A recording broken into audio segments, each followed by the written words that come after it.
Oke, kita bahas bab 14, 15, dan 16 untuk hari ini. Yang pertama adalah pertemuan kelima ya ini ya. Kita bahas masalah Pegadaian 13, 14, dan 15. Nah, untuk Pegadaian ini mungkin sebagian dari Anda sudah pernah tahu ya, kalau misalnya kita membutuhkan uang namun jumlahnya tidak terlalu banyak ya, maka kita tidak perlu menjual barang kita. Misalnya cuman kita butuh 1 juta atau 2 juta. Nah, kita tidak perlu menjual aktiva kita yang nilainya besar, contohnya rumah ya.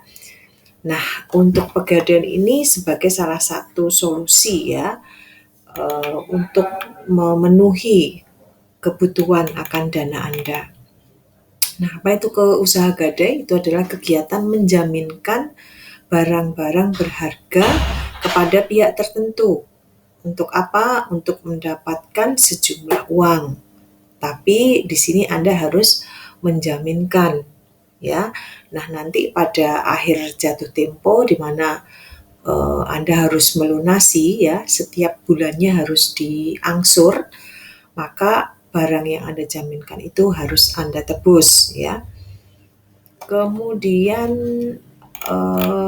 sejarahnya dulu bagaimana ya untuk Pegadaian ini. Dulu ada yang namanya Staatsbank Van Lening ya, itu tahun 1614 ya. Waktu itu zaman penjajahan Belanda ya. Nah, kemudian seiring dengan perkembangan waktu, Pegadaian ini yang Bank Bank Van Lening ini berubah bentuk menjadi PN atau perusahaan negara. Kemudian tahun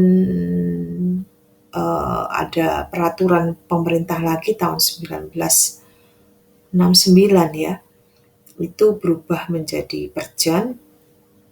Kemudian tanggal 10 April 90 menjadi Perum Pegadaian. Nah, sebetulnya manfaat dari Pegadaian ini banyak, namun Pegadaian ini kurang, kalau dulu ya, dulu kurang diminati. Namun seiring dengan perkembangan zaman, Pegadaian ini layak dijadikan solusi ya untuk mendapatkan dana. Apa itu kelemahan Pegadaian? Nah, pertama, kelemahan Pegadaian itu sewa modal Pegadaian relatif kecil ya. Sewanya tinggi, namun barang yang bisa Anda jaminkan itu, dana yang Anda dapatkan nanti tidak begitu tinggi. Jadi sewa modalnya tinggi, namun uang yang Anda dapatkan nanti tidak begitu tinggi. Jadi kalau misalnya Anda ingin 500 juta gitu ya, gede banget, maka Pegadaian ini bukan merupakan solusi ya. Kemudian kelemahannya harus ada barang jaminan. Kemudian ini jumlah kredit gadai yang saya info tadi ya, kredit gadainya masih terbatas jumlahnya.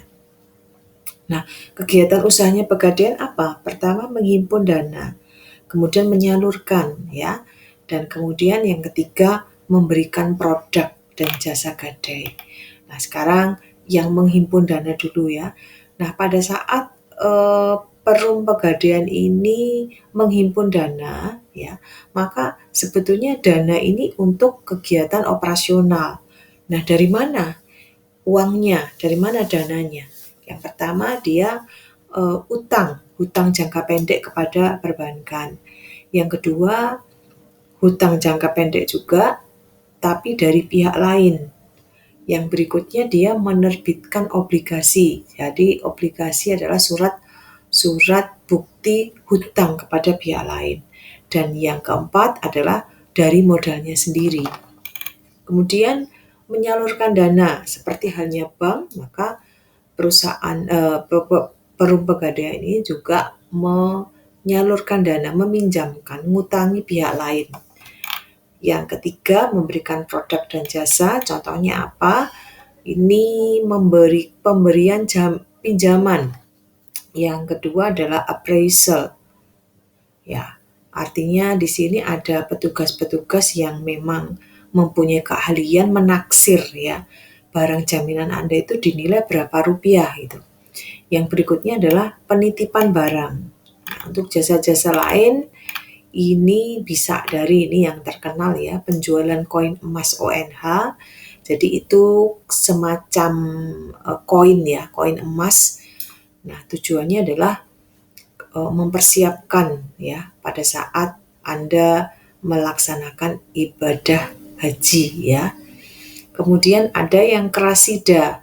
Kerasida ada yang kreasi, ada yang serbaguna dan galeri 24. Nah, yang hampir mirip ini kerasida dan kreasi. Kenapa?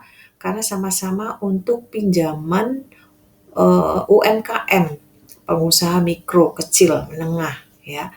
Namun bedanya kalau kreasi itu apa namanya?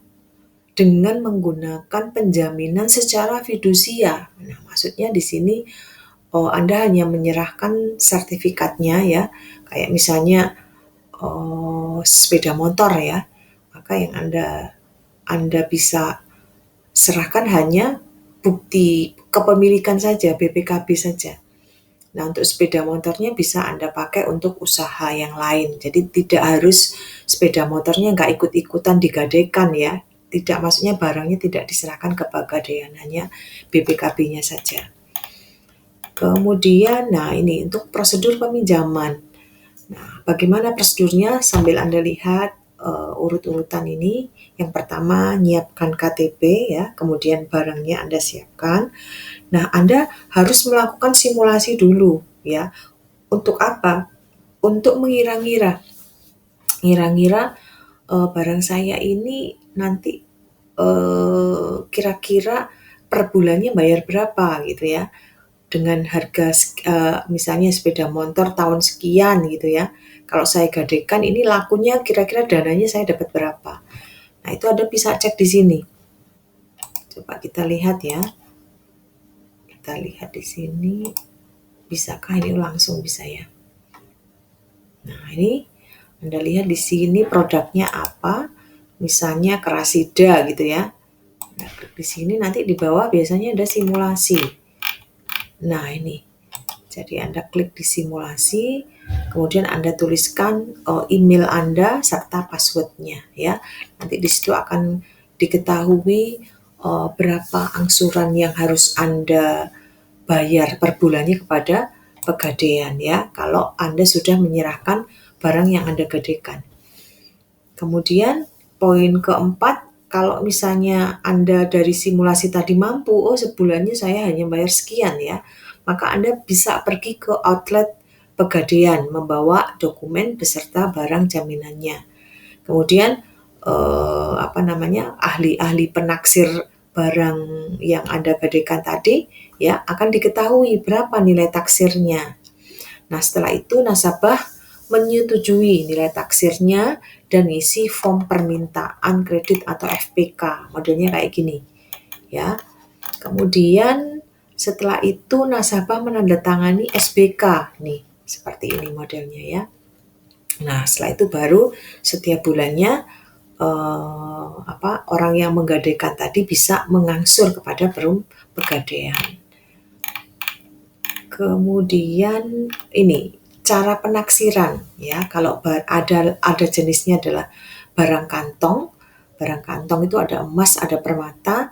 Kalau yang emas itu berdasarkan harga pasar pusat ya.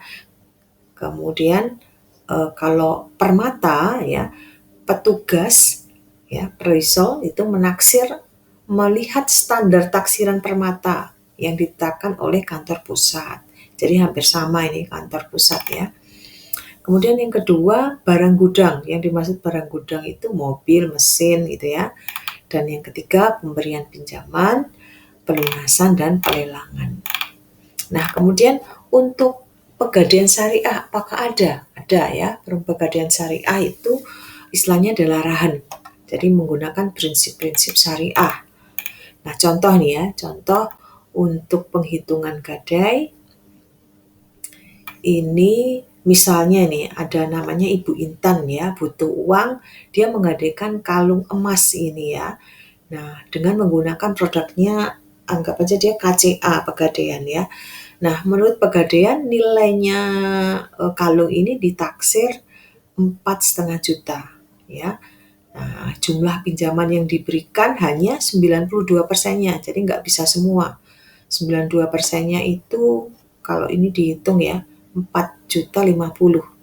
Nah, Bu Intan sepakat melunasi 120 hari atau 4 bulan ya. Jadi kalau mulai 1 Januari berarti 1 Mei harus lunas. Nah, berapa total pelunasan saat 1 Mei itu Bu Intan harus bayar berapa? Harus lunas berapa? Nah, itu kasus pertama. Nah, dari kasus pertama ini misalnya ada kasus kedua. Bila Bu Intan ini belum punya dana, saat 1 Mei nggak punya dana. Ini beda lagi cerita. Ya. Nah, kemudian karena nggak punya dana, maka Bu Intan ingin memperpanjang 120 hari lagi. Berarti plus 4 bulan. Berapa? Berarti kapan? 1 September ya. Nah, kalau 1 September baru dibayar, artinya minta perpanjangan kan dia ya. Maka berapa yang harus dibayar tanggal 1 September? Nah, ini cara perhitungannya. 4,5, 92%-nya ya. Adminnya 25.000. Bisa lihat di sini ada tabelnya ya. Jadi beda-beda kalau pinjaman berapa itu biaya adminnya berapa itu di sini. Kemudian di sini ada tarif sewa modal. Jadi kalau pinjamannya misalnya 10 juta sampai 15 ya, kalau jenisnya adalah barang kantong itu 1,15%. Gitu ya. Beda lagi kalau barang gudang, nih tarifnya, tabel tarif. Kemudian total yang didapat Bu Intan ya. Berarti berapa duitnya yang didapat? 4.050.000 ya, minus 25.000 karena dia ada admin. Nah, kemudian kalau minta perpanjangan ya, kalau minta, ini sebentar, uang pinjamannya sekian, tarifnya dulu, tarif sewa modal. Itu adalah 1,15% per 15 hari. Itu ya. Jadi dilihat di sini tarifnya. Nah, kemudian kalau 1,15% itu untuk 15 hari, berarti untuk 120 hari itu berapa persen ya? Tinggal dikalikan ya. 120 dibagi 15 kalikan 1,15. Maka total sewa modalnya adalah 372. Nah, sehingga berapa ini? Total pelunasannya adalah yang tadi ditambah 373.600 ditambahkan ya. Kemudian kalau diperpanjang ya, 4 bulan lagi diperpanjang, maka sewa modal untuk 120 hari itu adalah 4.050.000 dikali 9,2%. Adminnya berapa biaya admin? 25.000. Perpanjangan, biaya total perpanjangan 397.600 ya. Jadi itu contoh cara penghitungan kalau Anda meminjam ya atau membutuhkan dana memanfaatkan Perum Pegadaian.